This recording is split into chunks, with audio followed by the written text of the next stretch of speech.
What's up, guys? Nick Skrip from Fantrax. So a lot of you already had your fantasy football drafts. There might be still some this coming weekend. A lot of times after those drafts, managers will take a look at their team and say, I don't really like this, or hey, it's pretty good, it really needs to be better. There are two ways to addressing your team needs. There are two ways to change your teams when it comes to redraft fantasy football.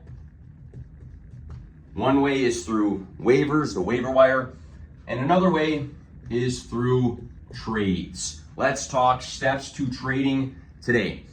Number one, you have to be able to determine your team need. So you take a look at your team and say, hey, I'm really lacking at the running back position. I don't have wide receiver depth.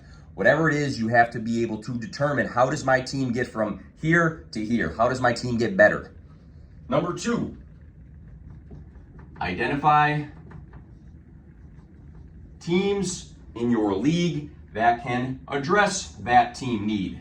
So you take a look at the other teams, you say, hey, I need a running back, this guy has a bunch of them. Or, hey, this team has somebody I really want, somebody I want to try to make that trade for.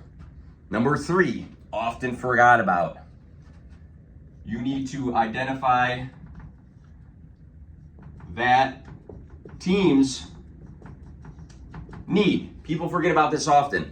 Look at that team that you are targeting for a trade and say, hey, what could they possibly want from me?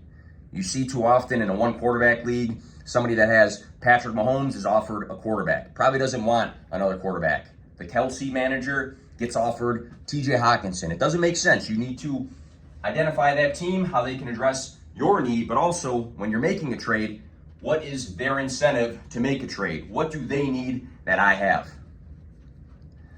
Number four, send the offer again with an incentive. Too often we waste time sending lowball offers. Too often we waste time sending other teams players that they really don't need, probably don't want. Number five, very simple, follow up. That can mean putting in the chat, adding the person and saying, hey, offer, or texting the person and say, hey, sent you something, what do you think? Follow up to make sure that they've seen that you sent that offer. And then number six, there's two different routes here. We can have counters in negotiations. And if that's not working out, we move on to the next guy. Simple as that. So two ways to change your teams: waivers, trading. Here are the steps to trading to make sure that you keep in mind to make your team better this season.